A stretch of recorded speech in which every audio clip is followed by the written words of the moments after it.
Welcome to the podcast. Today I'm speaking to Rivky about feminine, masculine roles in society and how we can improve them and become better and just form more of a cohesive, energetic streamline to help us in our day-to-day. Okay, let's get started. Okay, so I think that you posted about this recently, so I think that it's like still fresh and it's something that like you'll have, a lot to say on it. And there were a couple posts. One was about like the role of women in society, not in society, in their homes, like how it's out of balance, right? Like the men have like too much testosterone and the women have too much. Oh my gosh, people really like want to know more about that. It's funny, someone asked me today, they're like, could you talk about this more? I'm like, yeah, I would love to. So it's so funny that you're saying this. I feel like I saw some of the comments and such mixed feelings. Some of your most like avid supporters in like comments were just like, oh, I'm going to sit this one out. Like it's very controversial. I think it means something different to everyone. Well, the basic science is not controversial. So like, I mean, someone just messaged me today, like they're like these like real mavens in hormones. And she was saying how her husband really helps people after the age of 35. Men's testosterone starts dipping and they think that, it's because it's also the peak of family life. And so they think they're just stressed out and whatever. And they don't realize that it's literally a hormone that they can like fix or supplement or whatever. So they actually are the real experts. And I asked them to come onto the podcast so we could like really have a conversation about the science.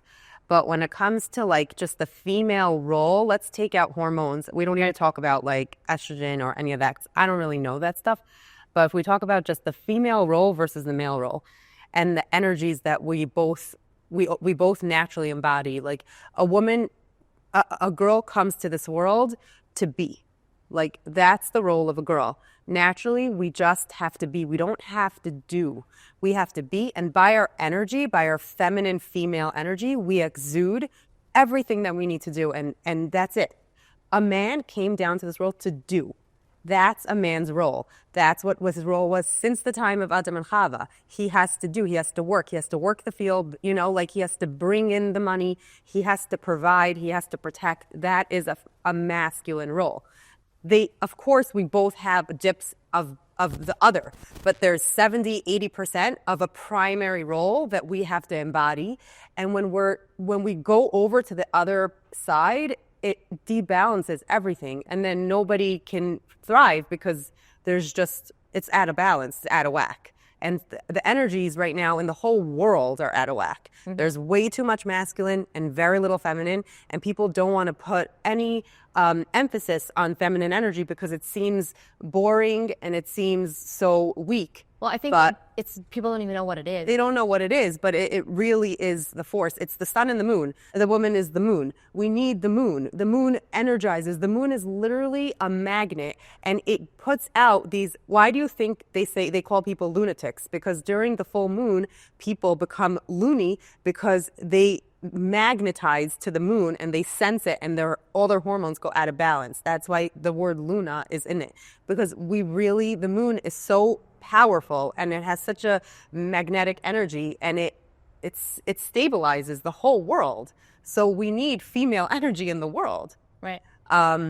So yeah, and I think that really, if we really want to take this far, that by the times of Mashiach, it's when the energies are going to come back into balance with each other. And now is the time where we have to the real work is to put those energies back into balance. And it's very out of balance. And I think that people want to get into balance. And some people get nervous when we talk about this because they're so comfortable the way things are and they don't want to change it. Right. Well, we said that comfort last time, right? It's just like fear of change. Right.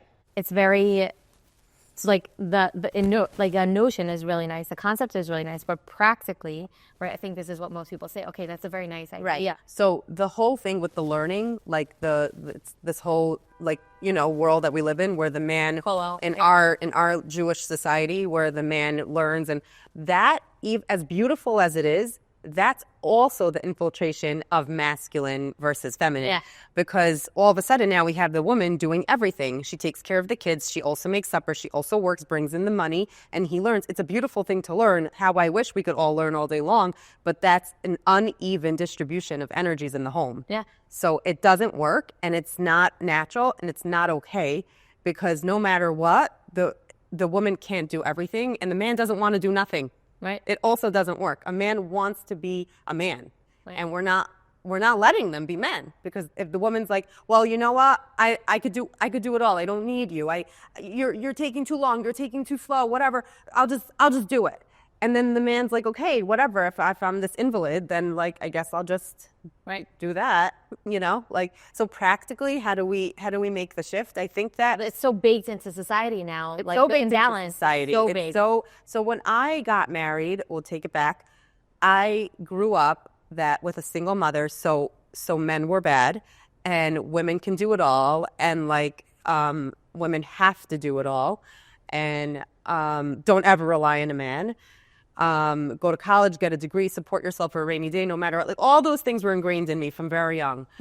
So of course, like I'm also the oldest. I also was like a doer and a go-getter and a leader, and so I did everything, and I took care of my siblings, and then I went to college, and I whatever I needed to do, I got done, and then I got married, and I took all that force, and I went and I put it into my home, and then like it wasn't something that I consciously thought about, but like, a man wasn't going to protect me. A man can't protect me. I have to protect myself always, no matter what. Like, are you kidding? Like, I wouldn't even give myself the like conscious thought to be like, he can do for me. It was like I was guarded all the time. And I think that so many of us have that mentality where we automatically want to be guarded. We don't want to be vulnerable. We don't want to let go. We don't want to, and so much so that like I would even like I opened up my own credit card, I think, and like I only would spend my own money because like I was too nervous to ever, and I made my own money because I was too nervous to rely on anyone ever supporting me. And it was just I wasn't ever conscious, but the more I was in this place of like I can't let anybody help me. I need to help and I did everything, and I was so good at everything, and I also prided myself on being good at everything. I did it all. Also, I did it for him. Like, it was so much insecurity involved in that, where I needed to like. You're like only the giver, but you don't know how to receive. But receiving is also feminine. Right, receiving and giving. That's a whole other topic. But receiving is feminine and giving is masculine in a way. And I was being the one giving. And there's insecurity involved in that, because if I don't have enough self-esteem, then every time I'm giving, I'm valuing the insecure part of myself. Like, wow. And so this was for years. I didn't know, I didn't realize, but I was always so resentful. I was so mad. Like, why isn't he doing that stuff? I'll just do it myself. Like that whole thing. And it's a cycle, and it just keeps going and going. And then I don't know when the exact shift happened, but there was like a bit of time where it was like, I don't know. I think I just got really tired. I got really tired. I remember just telling him, I'm like, I'm just so tired. I'm tired. I don't want to do this anymore. Like, I don't know what I want, but I don't want to do this anymore. And I just stopped. Like, I just started not caring because I was so burned out. And I was like, whatever. I used to like care about everything. I used to care about his business. I would care about his clients. I cared about every detail because I was so not trusting that he could do it on his own. Mm-hmm. So I was so in my masculine. And then I was also building a business. And like, eventually I just got so burnt out. I was like, I don't care about anything. And then that phase wasn't great. That was a bad phase. That was a depressed phase. That wasn't good. That's not healthy. But through just letting go, I kind of just threw it all on him. And now it's like, I can't believe we were ever in that place. Like, it's so, so different. I trust him. I don't use my credit card anymore. Like, and I started believing in him. When I started believing in him, it was like, no, you'll figure this out. I'm sure you'll figure it out. And like, He does, because that's what they're supposed to do. Right. You know? And they know how. They really do. Like, they're born for this. They're made for this. And the more confidence I started having in myself, real confidence, not this like stupid fake ego, real deep confidence, knowing who I am and understanding what I bring to the table, the more I was like, now I know what you bring to the table. Like, one day he came home and I said something like I wanted something, a big purchase. So he's like, what? Yeah, you want me to like pull this money out of my tuffet? And I was like, do you want to pull a baby out of yours? Like, we all have our jobs. And like, once you really understand your role, then I so know where I am that I know what you need to do. Right. You know? And then it just gets so clear. And I believe in myself, and therefore I believe in you. Right. It's when there's a quiet confidence that comes when a person is able to just fulfill their role. It's like there's so much more harmony. Yeah. Right. You're not constantly stepping into like stay in your lane kind of thing. The funny thing is, from day one, I always told Nasano, I'm a traditionalist. I was like, I don't believe in this whole like feminine movement. I think they ruined our entire life. Yeah. And I was like, from day one, I'm like, I want to be the woman. I want you to be the man. I want you to provide and work and whatever. But I said that, but I wasn't doing it. I didn't know that I wasn't doing it, but I was just mad at him. And I just thought that, I just married someone who doesn't care and doesn't do and doesn't provide well. He always did provide well, but it was like, he just never went the extra mile. I can't explain it. He was always like, I felt like I was always putting a quarter in the meter every time I needed something. I'm like, okay, time's up. Like, got to put another quarter in. Like, it wasn't this like feeling of. It wasn't an energetic, like. No. Natural. I didn't feel like he was taking care of me. Like, I can't explain it. Let's say we're going on vacation, right? We're booking a trip somewhere. I had to book the trip, pack the kids, pack the snacks, figure out where we're going, put it into the GPS, and like he would drive. I'm like, I feel like I'm carrying around a corpse. Like, you just are. Like, you come and you are. And now it's not like that anymore. Now, like, he will be like, okay, what time are we leaving? Like, it's a whole I'm like, who are you? But it's because like it's me. I pulled back. I pulled back, so I'm giving you a place to come and step into. I think what you're describing is so common. Yeah, it's so common. It's like, I mean, even if you go to the Torah, right? Like, what's it supposed to be? Like, you know, there has to be like this model, because we can't look at society, we can't look at culture, we can't look at anything like that to give us this model. And honestly, we can't even look at most of our friends and relationships for that model, because everyone's stuck in the same thing. Like, it's so where society's at now. It started with feminism. But it's gone so much further than like feminism in the beginning was about like equal places in society. It wasn't about being treated the same. It's about having equal rights, right? Like, I want to be able to vote. I want to have a say.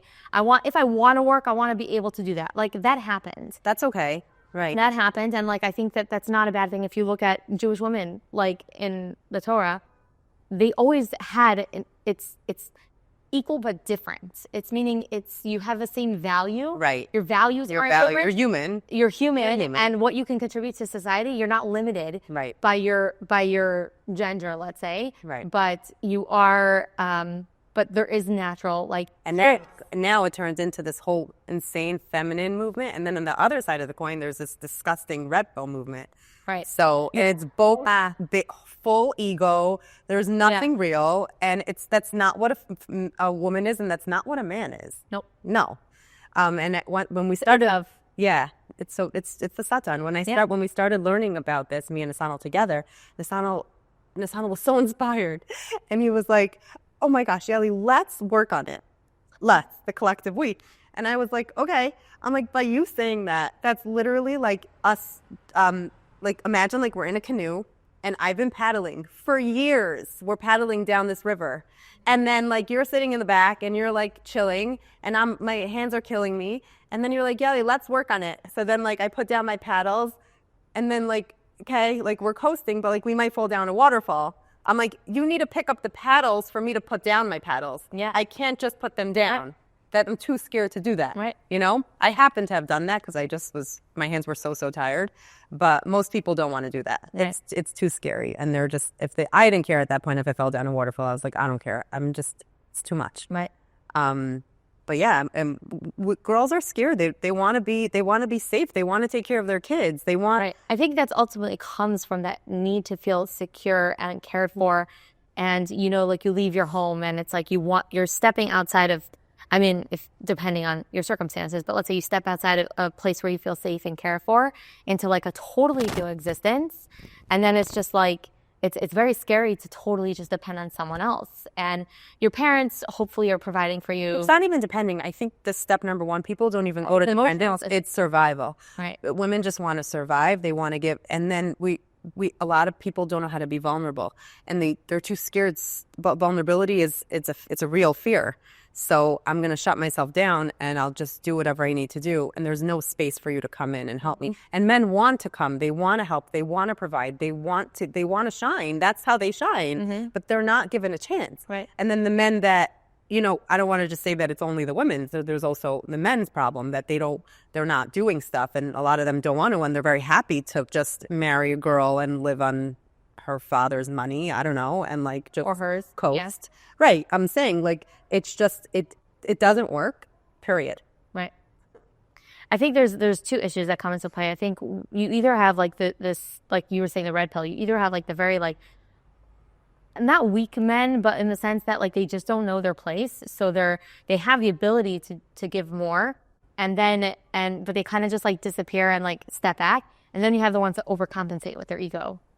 And it's like there isn't a place for that like healthy place of like giving. So right. That's when the ego takes over. Right. And it's like, so I'll tell you, we just had this discussion. So Nasana's like, okay, so what is a man? Like if I can't, what is a woman? Right. Isn't it? No, so because he happens to be, he has this funny thing where he's awesome, but driving, I don't know, he becomes like this like very aggressive driver. Yeah. And I was like, I think that that's something that you got in childhood, that you decided that being a man is someone who drives fast and it's cool, and you have like a tiny red pill thing going on, like it's tiny but it's still there. When like as much as I hate like when people talk about like toxic masculinity, it's like that's what it is because there isn't that healthy place for men to channel their appropriate masculinity, so they're channeling it into like you talk about the kiddish, right? Going to kiddish, getting drunk, smoking cigars, like it's the need to be cool and to like it's compensating for something. It's totally compensating for something. I feel it, I see it, and I know the truth, and I know that's what it is. Like you just know, And so we talked about it, and I was like, I think what's a man comes down to values. If you know your values, people don't know what they stand for anymore. No one has values. Everyone just goes with the wind, goes with the flow, goes with what's cool, goes with what they're going to get. In that reactive, they're in that reactive mode, like we talked about in the last episode. It's like they're just on. No one's being intentional about it. What are your values? And if you can say, I stand for this, and I do not stand for this, and I believe in this, this is who I am, then you are someone of presence, and you are someone of respect, and that's what a man is. You have to believe in what you stand for. Right. So I think that that's a huge, huge thing. And I feel like people are going with the wind. They have no idea why they wake up in the morning and why they go to sleep at night. Yeah. So values, I think sitting down together as a couple and writing down your values is huge. It's values, but it's also defining the terms of values. I find that especially in dating, right. People will say, oh, I want my house to be like super calm Erev Shabbos, or it's like, how is that going to happen? Practically, how are you going to get there? Like, those are a lot of the steps that's missing. And I don't think you can have that foresight when you haven't ever really experienced it. But it's like then sitting down at some point and being like, this isn't working. This isn't working, right. I think the practical steps is step 2, because that's just like, within the parameters of writing down your values, you can go in and like figure out the nuances and whatever. But the first thing is just sitting down and figuring out what you stand for in life. Like what do you believe in? Whatever you believe in, I don't care what you believe in. Believe that smoking is good for you. Whatever you believe in, just be it. Right. Be it and do it all the way. And Hashem knows what's in your heart. But it's about intention, right. And it's about values and what you're going to do, be it all the way. What your goal is. Meaning if you're just like, okay, this is where I'm at now, but I'm not just going to accept and coast and be like, you have to take me as I am and I'm full of contradictions. Recognize the contradictions within yourself. Yes. Recognize the contradictions within yourself. Be honest about what they are. Yeah. And be like, I want to do better. So one is where I am now. It's okay to have contradictions. Right. But then to just be like, okay, but like you're not just going to coast in those contradictions. Say the truth. Yeah. Just say the truth. Like, okay, I'm here now, but this is where I want to be and I'm working on myself every single day. Right. 100%. But don't say, I can't do this because of this, and this has this excuse, and that has that excuse. And so just be honest about your shortcomings. Be honest it's also the only way you can change. If you're in denial about where you're actually at, then you're just going to stay there. And then it's also frustrating for the people around you because they see those contradictions. And especially as a parent, you're raising your kids with those contradictions. And you need to fix that. And you need to fix those contradictions because your kids are going to see that. And they're going to ask you about it. And either they're going to ask you about it or they're not going to get the answers and they're going to become disenfranchised. Like, they're not going to be interested. You have to embody everything. Whatever you stand for, embody all of it. And that's it. And then you're always clear because you're like, either you're doing it or you're working on it and you know where you're going and you know where you're at and you know where you're coming from. And like, you're totally aligned, right? You know, with your goals and with your values and with what you want in this world. I don't care what they are. There's zero judgment. I could care less what you do, but just do it. Speaking of alignment, you can stay connected to Yaeli Vogel by going on yaelivogel.com and signing up for email and text. And then you will get 20% off your first purchase. I mean, I could speak from my own experience, but I think that, coming into Kollel, right? There's a very idealistic, the way it's brainwashing. That's really what it is. It's when you're in seminary, when you're in high school, like everyone talks about it, like it's the ultimate pinnacle of what to reach. It's not how the Torah is. It's like they used to send just the Elohim. Like the town genius or the one, it was the one that used to go to yeshiva, and everyone else like worked. Like it's just. Didn't he have a job? Rashi? Yeah. Rashi had like vineyards. He was very wealthy. I mean, he was obviously not the standard human being. But wealth is such a beautiful thing. Like, we should all strive for that. We should all want to have it. I had this conversation with someone on Shabbos, and they were just like, money, they were in that mindset of like, money brings so many challenges. I was like, so does not having money. So does not having money. Where's that getting at? If you trust in I think it comes from a lack of believing in yourself to know what's right and what's wrong. If your values are really, really strong, then you know that when you have money, you're going to use it for good. Money is a highlighter. Yeah. It's a highlighter. It will highlight your good sides and it'll highlight, if you're a bad person, it'll highlight that stronger. And that's all it is. It's a tool. It creates, like, people create energy. They idealize being poor, right? Whatever it is they don't have, they just idealize it, and that becomes their identity. Yeah, but then that's what they're going to be. Yeah. Because that's what they're going to see. Yeah. And that's what they believe in. So I feel like if you believe in money being bad, just believe in money being good. Right. Like, it's the same thing. I'm trying to think where it stems from, though. Like, where does that poor man's mentality come from? Like, is it a societal thing? Is it a Christian thing? It's not a Jewish value. I think stems back from like this Eastern European, like Judeo-Christian Christian. Yeah. It's like like the priest not evil or something evil about right. it. Like temptation. It's about temptation. Yeah, and all that gashmias. Like, yeah, Like, but it's so let's face it. I was literally gonna just say that. So let's face it. It's like being poor is like. I remember when we would hear stories. We would hear stories of these Gedolim, right? To suffer for greatness. Here's a Gedolim who lives like paupers, and like those are the ones they talk about. They don't talk about the Gedolim that were like right. And there's so many. Even Yaakov, first of all. Yeah, they were like that was beautiful. But I just heard Gedalia Fenster yesterday on a podcast say something really amazing about money. He's like, money energetically comes from the north. I don't know what that means, but it's the same place as sexuality. And basically, it's the place of creation. The same way sexuality is how humans create, money is the same energy. And that's why people love money, because it gives us a feeling of creating. And creating is life. And that's what we're supposed to do here as humans, is create and be and achieve and accomplish. And that's why people want it and they covet it, and they don't realize they want the energy, they want the spiritual aspect of creation. Yeah. Isn't that cool? So money's beautiful. Mark Zuckerberg, I just saw this reel of him talking, and he was saying, he quotes the Torah, and he's like, God created humans in his image, right? He created Adam in his image, Adam and Eve in his image. And I said, Adam and Eve, in his image. And the first thing it talks about is creation, right? That Hashem created the world. That's ultimately what we're here to do. Is like, that's the power that we're given. We're given the ability to create. And I heard someone was telling me also this. I just think going back to like women and women's energy. Yeah. First of all, Esther Perel has a whole thing on this with Dr. Becky. I don't know if you're fans of either of them. I listen to Esther Perel. She talks about how, as a mother, kids' erotic, sexual energy and creative energy come from the same place. Yep. And kids are the embodiment of like creative energy. So very often what happens with women is being surrounded by kids who have all of that creative energy. they step into the caretaker provider mode. So you essentially, in order to keep things going and keep things moving, you have to shut down that creative energy, because otherwise it's just chaos, right? There needs to be structure, there needs to be order. But then what happens is that you're totally drained, which is why sometimes spending so much time with your kids can just suck you of all your energy, because they are literally pulling that creative energy out of you. And she talks about it in a dynamic between a husband and wife, whoever the primary caregiver is in that situation, that you need to find ways to recharge that energy. And as a couple, you need to take that on together. Like, when you're in caregiving mode, you're giving all of your energy and there's nothing left. But in order for the marriage to thrive, in order for the relationship to thrive, that energy needs to exist in the relationship and there needs to be something left. So the woman has to find ways to replenish it, but the man has to support her when she needs to go take those ways. So for everyone, it's something different. It could be getting a manicure. It could be going away for a couple of days. It could be hanging out with your friends. It could be whatever it is.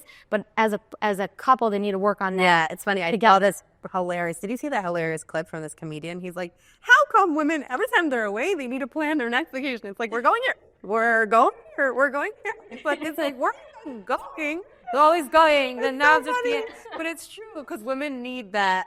We need to recharge. Like, Yeah. we're just always like depleting that. Yeah, it's really real. And part of that is letting someone, we were talking about, like, when men give, sometimes giving is space.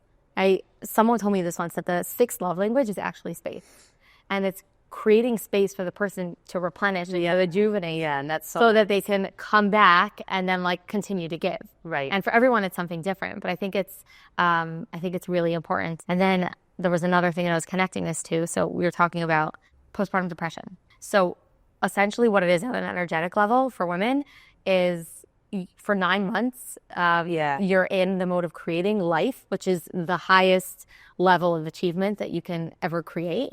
So there's literally like a spiritual high that you're on. And then essentially what postpartum depression is on a spiritual level is a void, because you're no longer creating life. Yeah. So I totally feel that. Yeah. It's why we feel also like it's the same feeling like with Matzah Shabbos. There's that spiritual like void. With Yehuda, I got pregnant when he was 3.5 months old, because like I really felt it. I did it once and then I was like, yeah, I'll feel the void.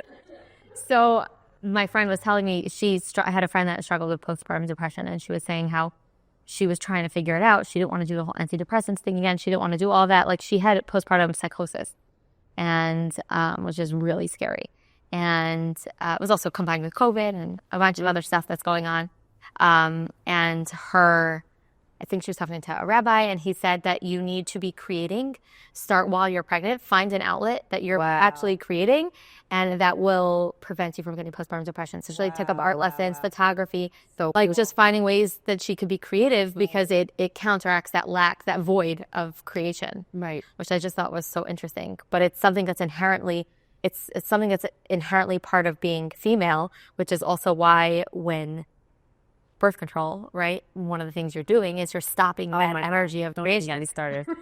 I know this wasn't supposed to be about birth control, but I think it's all tied in. It's all tied in, because all the energetic, it's all real. It's all energies, and we live in an energetic world. We just don't realize it. And when we literally are stopping the flow, then we're gonna cause issues. Yeah. You know. Okay, so I had an IUD for 8 years, a little over 8 years. It just wasn't an option, like, in my relationship, like, after he was born, like, until things got to a certain point, like, it wasn't an option for me to have more kids. And every time I would feel that urge and that desire, it would literally be like, squash, like, don't even think about it. It's not relevant in this. And until the relationship hits a certain point, like, it's not happening. Because I knew that it wasn't like a safe space for, bringing more kids into the world. And then we had that conversation, and I had already been thinking about it for a while, and I went to get it taken out.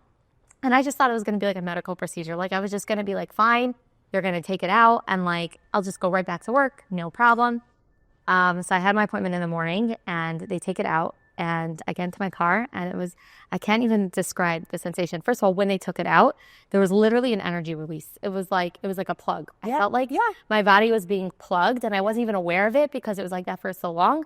And it just felt like this, like, opening up. All of a sudden I get in the car and I just start like sobbing. And it was like, all of a sudden, even though like I'm not married, all of a sudden I had this like vision of like the future children. And like, I'm gonna get emotional every time I get emotional every time I talk about it, but it's like all of a sudden there was this potential for life. Wow. And I saw it and I felt it. And even though there isn't a person that I can do it with, it's like now it's a possibility. Before it just wasn't a possibility. And it's just like it was a really, really like interesting. It was a cool experience. Wow. Yeah. That's crazy. Yeah, it was crazy. But like I literally had a vision. It was like of like holding my future kids, and it was crazy. Wow. Yeah. That's amazing. Yeah. Yeah. And like, I think that's so many women are doing that. They're plugging themselves up and they're stopping the flow. And I think that that's a huge part of the feminine and masculine whole mess up. Right. It all goes together. It's kind of gullus, you know? So like Yeah. this was all. It used to be energetically, your body couldn't, your body couldn't have children, but there were 2 years in between naturally between childbirths because I think women were much more in tune. So I think there are times in life where it's not the right time. And you're like, okay, we cannot be creating another child at this time.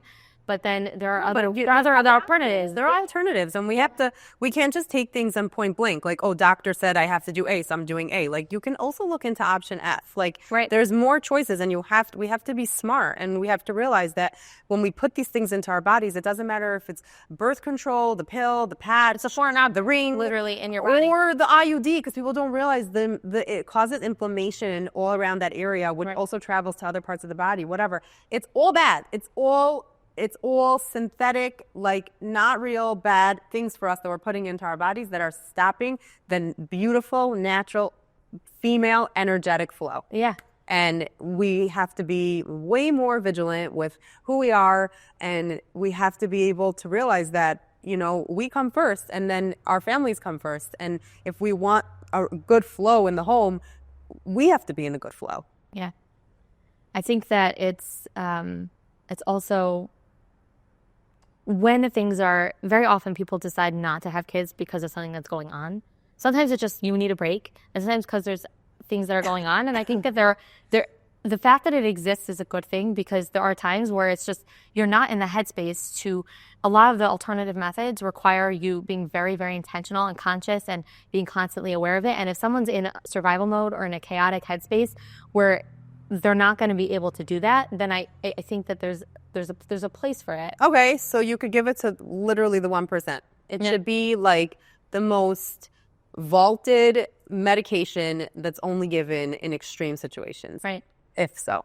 Right, but then they need even the fact that we're talking about birth control used to be like a no-no anyways. So I think that people's reaction to this is like, why are you going out against birth control? We're just finally getting to a place where like rabbis are saying yes to birth control. And like that kind of like, I find that that's a similar thing to nursing or formula. Like everyone nursed and then they bought formula. Formula was this magic drink, and now everyone's going back to nursing because they realized formula wasn't that great. You know, it's the same thing. Like natural, is best. There's a reason why, and we don't have to really mess with things. And right, but it's also, we're not saying not to do birth control. We're just saying no, please no. No, don't have more kids for no reason. No, that's not what we're about. No, but just do more research. You just don't. I remember when I asked my doctor for just something that I wanted, and he was like, "No one does that." I'm like, "Okay, well, I want to." My options were I would have gotten divorced or I would have had a kid every year. It wasn't a possibility for me. Like I felt it. You can't say it doesn't affect you. I felt it so intensely, like every single second. And the second I took it out, the week of my period, I felt the best. That doesn't make sense. The week of your period, you should feel the worst. I think it affects everybody, and some people just don't know, and they don't want to know, they don't care to know, or they're just so numb they don't remember how they were before, you know? Yeah. Because it works and it's fine, and they don't want to be bothered. But you can't say it doesn't affect you. It totally 1,000% does. It's something goes. I feel everything that goes into my body. I'll feel Tylenol. Right. So like I'm very sensitive. I know it affects me. You know? Yeah. And yeah, so I think that contributes a tremendous amount to the imbalance of the female and masculine energies. But then we're dealing with an entire society of women who are like stopped up from their female energy, and then men who are stopped up from their masculine energy because of the dynamics. And what do you think came first? Do you think that the women didn't let the men to be men, or the women have to be strong because the men weren't stepping up to being men? Which one? I think that's a really hard question, because I think you really have to analyze history for that. And I think if you go back to, let's say, Sarah Schnerer, right? Like, she received so Go back much. like the Prohibition, remember? What? The Prohibition Act. When Like, men, of alcohol? yeah, when men were like drinking and the women had to like do everything and then Right. So the Enlightenment was, I think, before that. And so that's when, like, Sarah Schnerer, like, that was the whole thing, is that there's all this, women are starting to be educated in the secular world, right? So I think it really was the secular world trickling into the Jewish world. always is like that. The women were starting to be educated, and you had to basically counterbalance. Also, with modern technology, it was requiring less work for women to run the home. So it wasn't something that was like, you know, as all encompassing. Like, doing laundry wasn't a full day affair, you know? I mean, that's even a little bit later, but the point is that with technology and with education and all that kind of stuff, it was trickling into Jewish society. And she had this vision, and she's like, if you don't start giving our women access to information and knowledge, they're going to start taking it elsewhere. And like, that's where it started. I think that's kind of where the shift was, is that women started to learn Torah, which is not, I don't think it's a bad thing. Rashi's daughters learned Torah. There were women all over throughout generation who were very, very educated, but it was much more on a mass scale. And then with that, like, you started having these like very like big movements. So then that's also when like, and then you have kollel becoming this mass thing, right? And like, it's when they started taking things that were like exceptions to the norm, and those became the norm. Right. And like, that's really when things started to shift. I don't think that there's anything they could have done differently. It's very easy for us to look at generational changes in hindsight and be like, well, this is the effects of it. Like, they didn't What know. do you think would be the ideal for a man if let's say like if they got married? Like, what's your ideal? I think it's changing the narratives in the yeshivas and in the schools and in the girls' schools and in the boys' schools. It's changing the narrative a little bit. It's much more with derech eretz, with the Torah. It's like you learning how to incorporate Torah into your life and being out there in the world in a way that it's not all or nothing. There's so much fear. If we don't flood our home with Torah, then all the negative influences are going to come in. If we don't, so it's all these like, it's like this pendulum effect, and it's all these extremes. Like, we're going to do this extreme where men are learning the entire day. So, and then women are juggling everything, and it's like just this very extreme way. It's like people have this reaction to the Holocaust also. Like, we're going to go to the opposite extreme. We're going to have 15 kids. We're going to replenish. We're going to, you know, it's this like pendulum effect to create something, and we need to land somewhere in the middle, but we're just not there yet. People are too stuck into like, this has to be the reality for everyone, even though it's not working. The school system is only working for, I think Reb Elliot Brittany said this, for 50% of kids, which means 1 in 2 kids it's working for. That's crazy. That's a really bad statistic. And Crazy. It's really crazy. It's like we're basically creating these systemic things that like just breed mediocrity and don't teach people how to think for themselves. And it's just, there isn't, I don't know, it's just too extreme. Too extreme. Yeah. And everyone's just sheep. And people need to just start thinking for themselves and being individual. And not being so scared when someone says something that you just don't love. Like, just People, think about it for a people second. parents out of fear. People enter relationships out of fear. People make decisions out of fear and not based on what brings them happiness and what the right thing to do is. Right, right. Happiness usually is the right thing, right? Because it just puts you in a good flow. But the right kind of happiness, not like the spiritual happiness, not the temporary, like. Right, but the real self. You feel present in yourself. Yeah. That's usually happy, and that's usually the right thing. Yeah. But I think it's really on a systemic level, like it's just baked in. So until people start vaking out. I think that by talking about this, we really, get people to plant seeds in their heads and think about it. And I think that, you could be you could have a Torah gorgeous home, and your husband can be a really great learner and learn in the morning or at night. Yeah. And that's it. And he's a huge Avad Hashem, and he's davening with a minyan 3 times a day, and he goes to work and he brings in money, and it's beautiful. Right. And it's so beautiful. But people are scared that if we don't start off with this kola lifestyle, we're not going to get to that, let's say, that version or that angle. Because a lot of people don't go into kola planning on doing it forever. But I think that people underestimate the damage that it does starting off a marriage like that, unless you're being fully supported. Why? You could learn for a year, and then that's it, or not, or just start off right away. I think there's a guy who wants to work, go work, and meaning there is value. Like, kola is not a bad thing. It's a bad thing for everyone. It's because it's not meant for everyone. So it's like by forcing people to do it, it's like guys they're not, like you said before, like men, whatever they decide to do, they need to do all the way. Like if you're in kollel, be in kollel. That's what I told Nasana when we first got married. I said, if you want to be Rosh Hashiva, if you want to learn, I said to him, if you want to learn in kollel, I want you to know that you have to become the Rosh Hashiva eventually. That's what I want. And if you want to go to work, I don't care what you do. Be a garbage man. Be the best garbage man ever. Right. I don't care what you do. Just be it. Right. Like, you're not going to go to kollel and coast with your lunchbox. No. Just no. You have to have a goal, and then you have to embody that entire goal. Right. So I think that comes back to like the values. Like, who are you? Right. Who the heck are you? Right. But that comes a sheep, right? Like, that's what we were saying before, is that a lot of people are just sheep, and they're not thinking about who they are, what they want their life to be. They're just doing. It's about going through the steps. It's like what seminary you go to is decided based on what kind of guy you want to marry, and like, is this going to look good on my resume? Is this not going to look good on my resume? It just, we care so much about the image, and like, you could take a piece of caca, put it in a box, wrap it with a bow, and it's beautiful. That's the stupid world we live in. Like, it's all about the image. It's all about the image. And it's so not real, and it doesn't help anyone. It doesn't do anything. It's, so yeah, I think that we just need to really embody ourselves more and be just much more in tune with who we are and not who we are, because I don't think people know, but what do you want? Yeah. What do you want? And then you go from there. People are scared to say what they want because they're scared people are going to judge them, especially when you're young. They just want to fit in. That's what people want. People want to belong. They want to feel like they fit in. So they sacrifice being true to themselves for that feeling of fitting in and feeling like they belong. But ultimately, it just leads to misery. It leads to misery, right? And that's not fair to anybody. Yeah. I hope you enjoyed. Thank you so much for listening. Please, if you can, if you loved it, subscribe to the YouTube channel, the podcast. Check out yaelivogel.com. Go on the website. Make sure you're subscribed for email and text. Shop the products. Every single way that you can support really makes a difference, and that's the way I'm going to be able to bring so much more amazing content to you.